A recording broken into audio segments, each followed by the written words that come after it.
Ujambo na karibu ndani ya JCTV, kilichombo chako cha habari cha mtandaoni kutoka mjini Johannesburg nchini Afrika Kusini. Hapa tunakuletea taarifa sahihi, za haraka na zenye uhakika kutoka Jamhuri ya Kidemokrasia ya Kongo na zile ambazo zinamgusa mkongomani aliye nje ya Jamhuri ya Kidemokrasia ya Kongo. Tunakuletea habari za siasa, uchumi, mazingira, jamii, michezo na kadhalika. Ndani ya taarifa zetu utapata uchambuzi kutoka kwa wachambuzi wetu, lakini pia ripoti mbalimbali kutoka kwa maripota wetu. Leo ni Ijumaa Mei mosi 2026. Tulionayo leo: Waziri wa Kilimo na Usalama wa Chakula wa Jamhuri ya Kidemokrasia ya Kongo Moindo Nzangi alizindua mwishoni mwa juma jana kampeni ya kitaifa ya upandaji wa makadamia kote Jamhuri ya Kidemokrasia ya Kongo kupitia wizara yake ya kilimo. Tumekuja na mlimo mpya ambao wanaita makadamia. Tumepita katika jimbo zote tukipeleka milimo ya kudumu. Ni sauti yake Waziri wa Kilimo na Usalama wa Chakula wa Jamhuri ya Kidemokrasia ya Kongo, Mheshimiwa Moindo Nzangi. Utamsikia kiundani kabisa baadaye ndani ya makala hii. Usiondoke. Hali ya utulivu imerejea katika milima ya Lwiru na Kavumu, Kivu Kusini, kufuatia milipuko ya mabomu katika uwanja wa ndege na mapigano yaliyoripotiwa Jumanne ya Aprili 28. Situation iko mpe calm. Kamaraba leo hapa kupigana, jana tunjo walipigana na hakuna wenye walideloge wenzao. Thompson Unjiba Tangala William atakujia na taarifa kamili baadaye.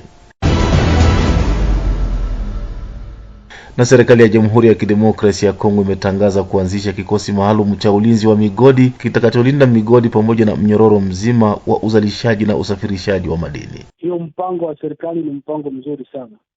Yaani ni mpango ambao utasaidia serikali kuweza kujua ni kipi kinachokuwa kwenye hiyo maeneo ambayo ina madini. Kuna hayo na mengine lukoki, twende sote hadi tamati. Naitwa Bedi Jean de la Croix. Karibu.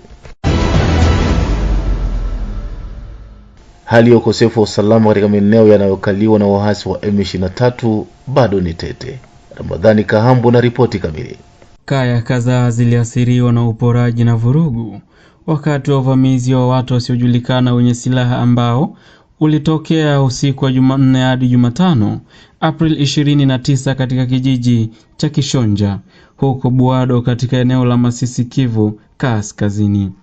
Kulingana na vyanzo vya ndani, wavamizi hao walipora nyumba bila wasiwasi huku baadhi ya wakazi wakiteswa. Vyanzo hivyo vinaonyesha kuwa ujambazi huu wa mara kwa mara wa vijijini sasa unalazimisha familia nyingi kuishi kama wakimbizi wa ndani na ndani ya vijiji vyao.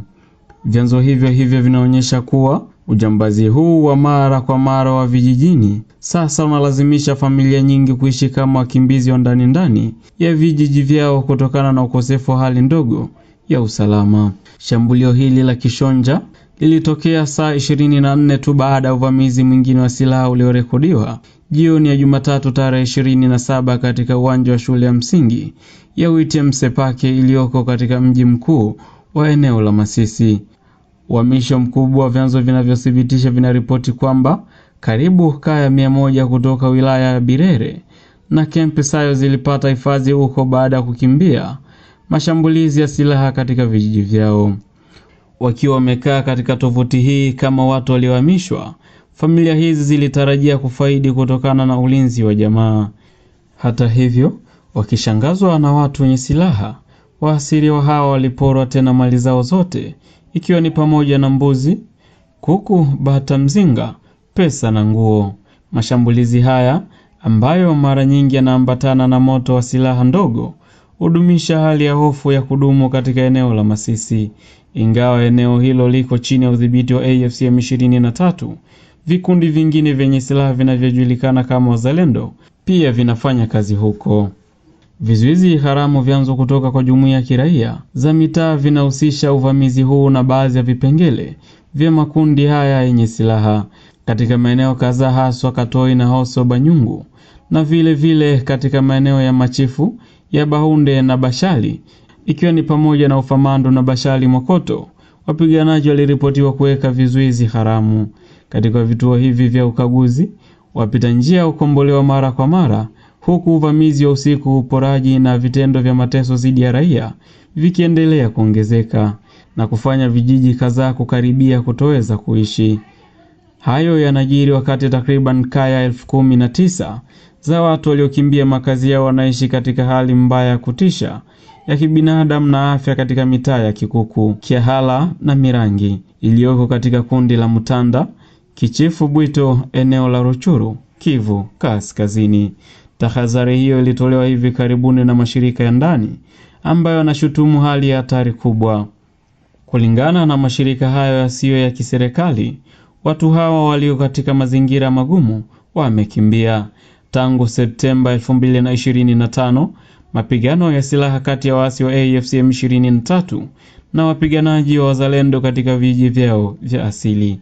Shirika la Community Solidarity to Fight Tribalism, Sokoli, lenye makao yake katika sehemu hii ya uchifu wa Bwito, linasema linajali hasa maisha ya watu hao waliofurushwa makwao, hasa kutoka vijiji vya Kalonde, Katobo, Ihula na Butimula katika eneo jirani la Walikale.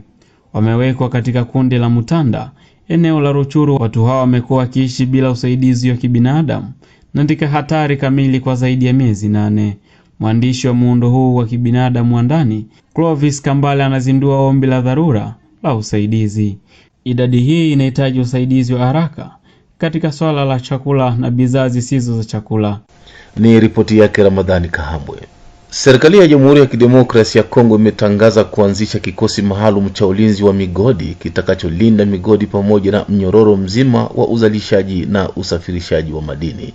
Muda mchache uliopita nilifanya mahojiano na Isai Katasi. Yeye ni mchambuzi wa masuala ya kisiasa kutoka Beni, DR Congo. Yeye nilimuuliza kama amepokeaje utaratibu huu ambao umewekwa na serikali ya Jamhuri ya Kidemokrasia ya Kongo. Isai Katasi alianza kwa kunijibu.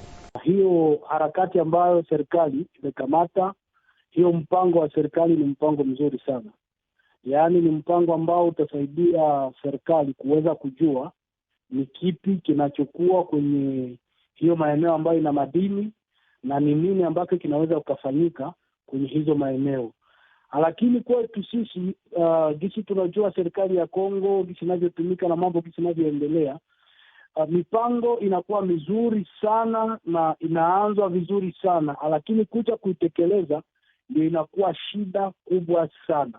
Na hiyo wakati wanasema wataunda kikosi ambacho kitasaidia ili madini iweze kulindwa vizuri, ya kwanza mimi ningeweza kuambia kwamba waanze wakajua wapi kuna madini, yana kiasi gani, yana eneo gani ambazo zina watu, eneo gani ambazo hazina watu, eneo gani ambazo zina vikundi vya kijeshi. Kwani wakisema wanaunda kikosi na hawajaweza kufanya hiyo ambayo tunaweza tukaita cartographie kwa lugha ya Kifaransa, yani kuweza kujua eneo zote ambazo zina madini na kuweza kujua ni eneo za pata gani na ni eneo ambazo zinaomba kikosi kiasi gani, itakuwa ni michezo ambao wanafanya na itakuwa ni mambo ambayo haitatupeleka mbele. Inasemekana kwamba madini ni miongoni mwa sababu kuu ambazo zinapelekea kuwepo na machafuko ambayo yakatiki nchini Jamhuri ya Kidemokrasia ya Kongo. Na endapo migodi italindwa kwa makini kabisa, hii inaweza kuchangia kupunguza vita huko mashariki mwa Jamhuri ya Kidemokrasia ya Kongo. Kwangu hiyo kikosi kukiundwa ili madini iweze kulindwa vizuri, haiwezi kupunguza chanzo cha vita ama kuweza kupunguza maafa ndani ya Kivu. Jambo ya kwanza ambao wanaweza wakajua ni kujua chanzo cha vita, sio tu madini, lakini vile ni mambo madogo madogo ambayo watu rohoni mwao wameiweka. Kutosheka kwa watu ndio inaacha wengi wanaingia katika vikundi vya magaidi. Hiyo ni jambo ambalo wanaweza wakaangalia, kwani hapa wasije wakafanya jambo ya kusema tunakuja kutiba ugonjwa ambao hatujui ugonjwa ulianza namna gani. Madini ni maeneo ambazo zimeikaliwa na vikundi vya majeshi, yaani vikundi vya magaidi. Hawa magaidi inaomba serikali iweze kujua nia yao ni nini kilichoacha wanachukua silaha, nini kinachoacha wanakaa nafasi ambapo kuna madini. Umezungumzia swala la M23 kudhibiti maeneo mbalimbali huko mashariki mwa Jamhuri ya Kidemokrasia ya Kongo, na mpango unakuja wakati kukiwa na tatizo hilo kubwa sana. mashariki mwa Jamhuri ya Kidemokrasia ya Kongo maeneo mengi yamedhibitiwa na waasi hao wa M23. Unadhani mpango huu utafanikiwa kiasi gani endapo serikali haijafaulu kuondoa waasi wa M23 katika maeneo yote ambao wameyadhibiti? Kwa kweli kama hawa watu watakuwa hawajaondolewa kwa maeneo ambao wanashikiliwa, nadhani itakuwa ni mpango ambao utakuwa tu kwenye vikaratasi, na wanaweza wakaunda hiyo brigade ama hawa watu ambao watakuwa wakisaidia kwa kulinda madini, wanaweza wakaenda kwa eneo zingine, lakini kwa Kivu watakuwa hawafanyi kazi, na watakuwa watuma kwa Kivu, wataweza wakakutanana na hawa majambazi, hawa magaidi wa M23, na wakipambana sherti kutakuwa maafa, kutakuwa kupotezwa kwa watu. Nadhani serikali ingechunguza zaidi kuweza kumaliza tatizo moja moja, na hiyo ndio shida ambayo tunasemea. Serikali ya Kongo ina tatizo ya kuenda kwa vitu bila kuchunguza sana, bila kuona mbali.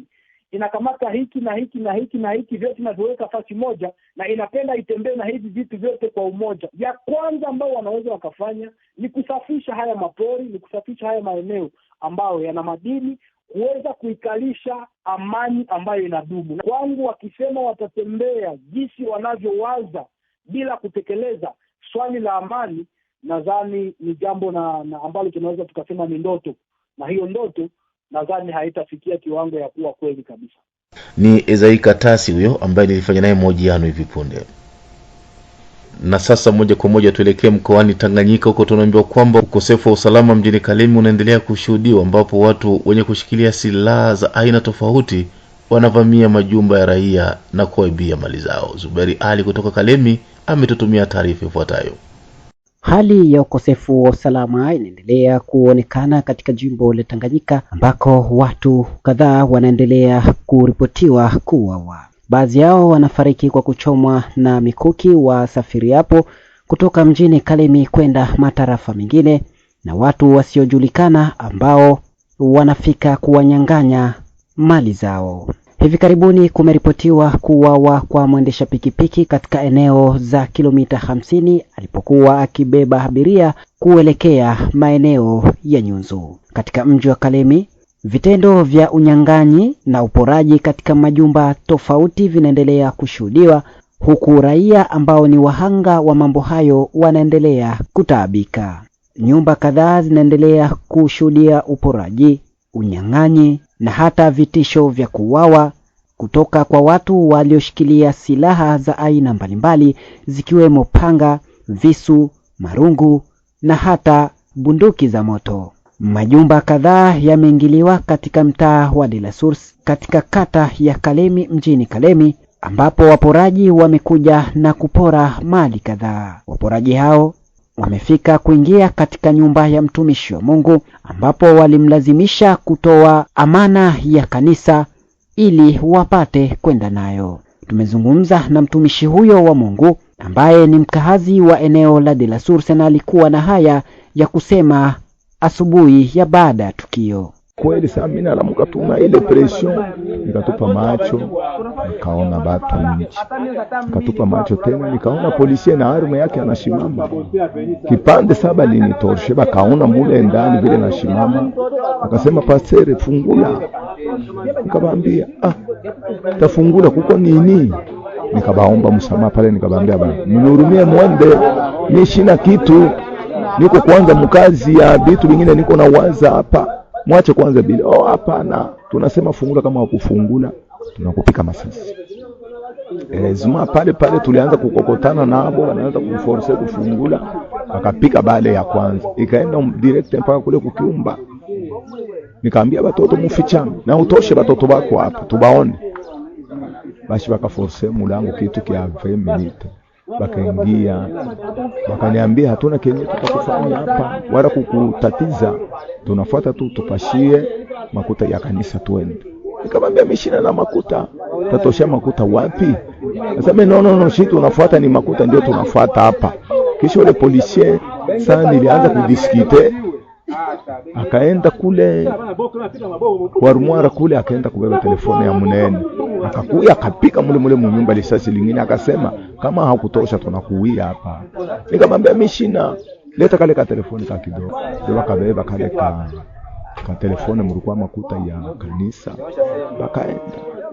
Na ulijuaje kama ni polisi? Mimi nilimtambua kiwazi. Unyambie saa vile nyumba saa hii natoka kununua shiafanya mwatamwa. Leo naingia muperte ya mabio vile. Tatosha makuta wapi? Hata nguvu ya kusema tuko na serikali. Shitaona sema serikali iko hako. Hata leo tubaombe aseme mtufanzie security. Tuko naona tu saa vile tuko naenda kulomba insecurity. Raia wa maeneo hayo wanaomba serikali kuingilia kati. Hata hivyo wameonya kuwa endapo hali hiyo itaendelea, basi watapiga marufuku wapiga doria kufika maeneo yao. Batu 23h beko nje. Unaanza kuona mamenance ya bezi. Basi kuingia mu quartier sasa de la source munene hii. Ni vitu vyote tunashanga sasa atulize patrouille ya ba polisi batupatie ba patrouille. Hapana kazi. Babi ache tu. Parce que unaona hii maisha inafanikiwa kwa nyumba fulani hapa pembeni hapa banavunja nyumba usiku hapa. Nyumba kama ni 3 hapa banavunja nyumba. Mais intervention wanakia nyumba sababu bashatoka. Sasa tunajiuliza ile intervention. Hii sababu wanakuwa mwenye maevenement baba wanakuwa wapi? Na watu biona kana na baba journaliste. Parce que hii patrouille de tout ma patrouille anzaka tunata baba hata mwezi moja. Tunaomba gouvernement provincial hapa kwa Tanganyika ikamate mesures en charge parce que tunakuwa na hofu hata patrouille bengine wa veni. Tunakuwa na hofu.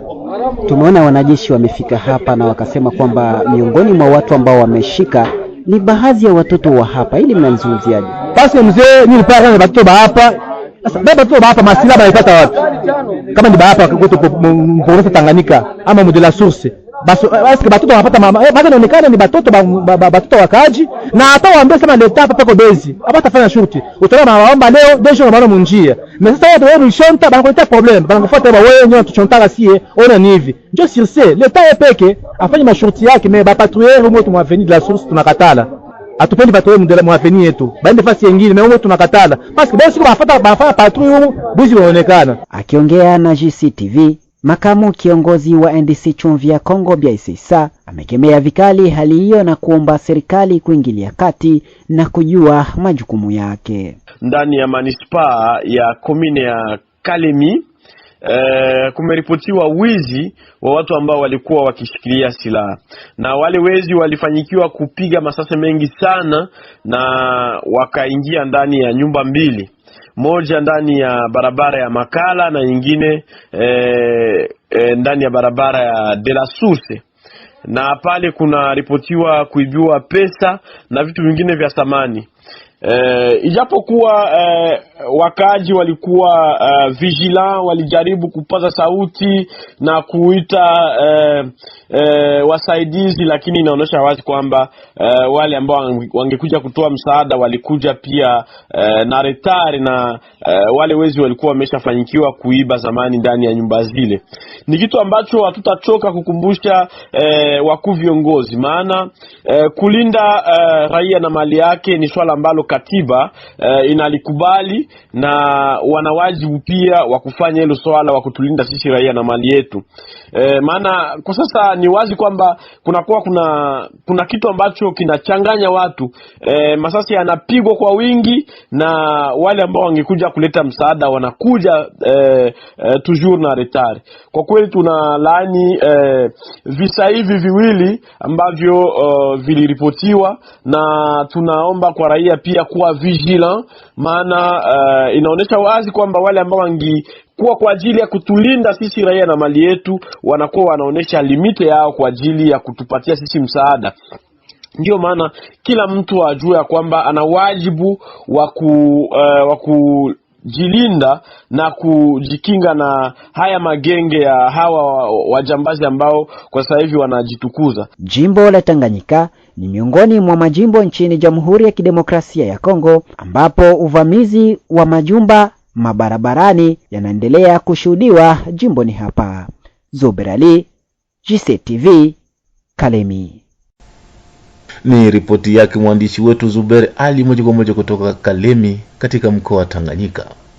Kwingineko ni kwamba waziri wa kilimo na usalama wa chakula wa Jamhuri ya Kidemokrasia ya Kongo Mwindo Nzangi alizindua mwishoni mwa juma jana kampeni ya kitaifa ya upandaji wa makadamia kote Jamhuri ya Kidemokrasia ya Kongo kupitia wizara yake ya kilimo. Jeremia Sani Chawere na ripoti kamili. Katika hotuba yake, waziri wa kilimo na usalama wa chakula nchini Jamhuri ya Kidemokrasia ya Kongo Mwindo Nzangi aliagiza uwezo mkubwa wa kiuchumi wa zao hili la makadamia. Tumekuja na mlimo mpya ambao wanaita makadamia. Tumepita katika jimbo zote tukipeleka milimo ya kudumu, ni kusema kafe, kakao na palmier. Lakini kunakuwa jimbo zingine ambazo udongo wake hauwezi kuturuhusu sisi kuweza kufanya hiyo milimo. Ndiyo katika government yetu tukifata hilo lengo kubwa la Rais Felix Tshisekedi Chilombo ambaye anatuambia sasa udongo lazima ndio ubaki juu ya nini? Ya chini ya udongo. La revanche du sol si le sous-sol. Tunawaambia mupande makadamia. Watu ambao wanasikiliza kule Beni, muendelee kupanda makadamia. Tunatoka hapa tunaenda Lubumbashi. Watu na nyinyi mtupokee kule vizuri, mpande makadamia. Tutatoka Lubumbashi tunaenda Kwango. Watu wapande nini? Makadamia. Kupitia hatua hii, Wizara ya Kilimo na Usalama wa Chakula inathibitisha tena nia yake ya kuweka kilimo katika moyo wa uchumi wa taifa ikiwa kote duniani. Makadamia ina thamani kubwa kulingana na gharama yake sokoni, amesema waziri wa Kilimo na Usalama wa Chakula Mwindo Nzangi katika hafla kubwa iliyoandaliwa katika mji wa Kinshasa. Makadamia hii ndiyo leo inakuwa mbegu ambayo inakuwa plus cher au monde, mbegu ambayo inakuwa na bei kubwa kuliko zote ulimwenguni. Tukapanda hii makadamia, ndio vile tu kakao ilikuyaka, watu walianjaka, wengine wakakatala kupanda. Wakati bei ilipanda, ndio sasa watu wakakimbia wakaenda kupanda. Wale ambao walikamata hiyo message mbele walikuwa wamefanya nini? Wamepata faida. Katika mji mdogo wa Maluku magharibi mwa mji wa Kinshasa, eneo ambalo limechaguliwa kwa uzinduzi wa kampeni hili, kiongozi wa mradi huu katika shirika la Sofine linalohusika na kilimo cha makadamia nchini Jamhuri ya Kidemokrasia ya Kongo, Bwana Samsoki Tumaini, akihimiza wakaaji kujihusisha na hatua ya uzalishaji wa kilimo hicho kote nchini. Wanayopanda makadamia hawakwake DC. Ndio maana tunahitaji kwa wakulima wote mkuye mpande makadamia. Mkamate makadamia muipande, mulisikia mkubwa anasema mwenyana anarevaka anarestaka. Alors ni wakati yenyewe societe Sofine nasema mkuye. Sofine tuko Beni, mu ville ya Beni, quartier résidentiel, commune Bungulu, avenue Kamash. Mufike pale mkamate maplantile mupande parce que makadamia mu 3 ans mtaanza vuna na mtaona ke mmebooster economie et surtout faut muye kama plante inaendaka inaishi mpaka donc mwana panda sikuwa desu. Wakulima kwa upande wao wakisema Narcisse Butande ni mmoja wa wakulima wa sekta ya Rwenzori, Kivu Kaskazini. Ulimo wa makadamia iko ndani ya sema culture perenne na inakuwa jambo ya mzuri juu ya uchumi ya wananchi, ila kadiri ministre anapenda ile mlimo iweze kuingia. Shida ya kakao ilikuwa watu wameingia ndani ya mlimo wa kakao, lakini bei inaenda ikabadilika na inasumbua uchumi ya wananchi. Kama vile anaandaa watu waweze kuingia ndani ya ile mradi, yafaa sasa waweze kuangalia ile mlimo uza bei gani ili watu waweze kutajirika ndani. Wachambuzi wa masuala ya kisiasa wakiwa na hisia tofauti, hapa akisema Azariasi Mokonzi akiwa katika mji wa Beni. Kwenye uchumi inaweza kuwa vizuri, lakini tukaenda mji ya Kinshasa. Mji wa Kinshasa ni mji kabambi sana. Eske hawezi kutia watu walime chakula ambayo watakula? Kwani Kinshasa ina dependre aidi sana na migini ya mbalimbali ma pays étrangers. Alors tunajiuliza ke ya kutia batu ile culture iko chakula yenye watu hawezi kula directement, kwa nini hawezi fanya vitu ambavyo watu watakula? Tunarudia huku kwetu West, tukaona vizuri kuna vita sasa. Watu watapanda makadamia fazi ambao M23 wangali, watu watapanda ile makadamia wapi waasi ya ADF wangali, kwani wale waasi ya ADF wametoka Beni, wameenda mpaka Ituri, wamefika mpaka Otuele, leo iko naendea mpaka Bazuele na Chopo, wamefika hata ku province ya Chopo. Unaona ya kwamba inakuwa kitu kinazotatiza sana. Ni kusema Inaomba bwana Nzangi aweze odela ya ile ba initiative yake kuambia ule ministre wa défense a renforcer ma mesures za sécurité zenye zitapermettre population kuacceder mu mashamba. Makadamia yenye asili ya Australia ambako inalimwa sana imejiimarisha polepole katika nchi kadhaa, hasa Afrika Kusini, Kenya, New Zealand, Thailand, Brazilia, San Francisco na vile California, Marekani, na sasa imepitishwa kama zao la kudumu nchini Jamhuri ya Kidemokrasia ya Kongo. Pamoja na kahawa kakao mawese, makadamia tayari iko katika awamu ya uzalishaji katika eneo la Lubero, huku uhamasishaji ukiendelea katika maeneo mengine kadhaa, haswa katika mji wa Beni na wilaya zake Butembo, Lubumbashi na maeneo mengine nchini Jamhuri ya Kidemokrasia ya Kongo. Jeremy Asani Kiawere, GCTV, Beni. Ni ripoti yake Jeremy Asani Kiawere kutoka Beni.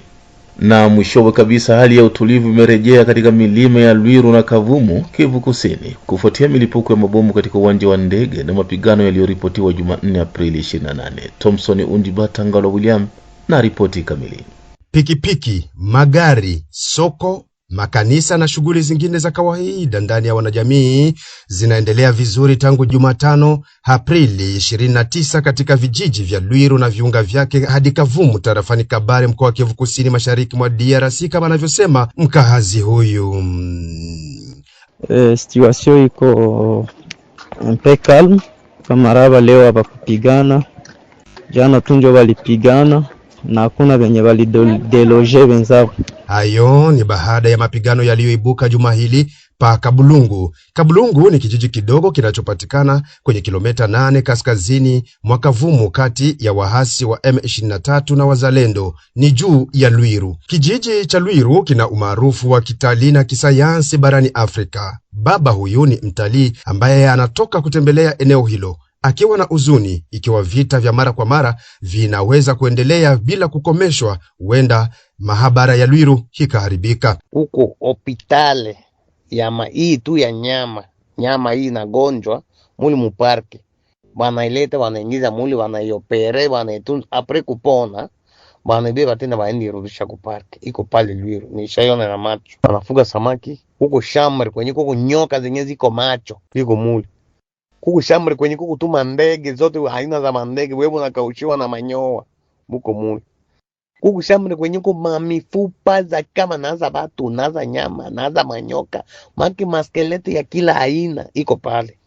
Kuku shamri kwenye kuku tu mayani ya kukauka, sasa vile muwafumu mayani chini mpaka yulu shamri kabambi. Kuku shamri kwenye kuku mizizi, hii mizizi tu ya mizizi kilele wanaandika ndio kule Lwiru hii rese ndio gishikule kuko banatia lupango ya kabambi basoko mutu bale biko mule ni ile lupango yao. Sasa ile lupango yao iko ya kizungu, kuna tiliwa hizi makamba, kisha ile makamba kuko kura juu. Niko napozema kesho hawezi kupita katikati kura, wanakimbia sema hapana iko emante. Sasa ile ikura ikure dogo yenyewe weze muua, akikamata kana mulunguza anarudisha mkono hata aenda me haiwezi muua, iko regle. Ndio kuna kwa hii res ile hii res ndio kuko biblioteke ya pili mu Afrika, kisha ya Afrique du Sud ni ya pale hii res. Donc bale ba chercheur bale ba touriste kuko kitu wakikosa Afrique du Sud wanapasha kwa res. Biblioteke ya kwanza plus ancien ni ya hii res, ya pili ya Afrique du Sud. Fasi ya kwanza Mwafrika mandege mingi, marka ya mandege ya Afrique du Sud. Ya pili ni Congo IRS. Donc on travaille, kitu ikikosa IRS, IRS, baina kutafuta Afrique du Sud. Ikikosa Afrique du Sud, wanakia kukontrole pale IRS. Ndio recherche ya kabambi na kuwaka Mwafrika. Na kuwaka ni Afrique du Sud na ya IRS. Na bengi wakwa viko pale basera Alemande. Alemanya ndio inajiraka pale.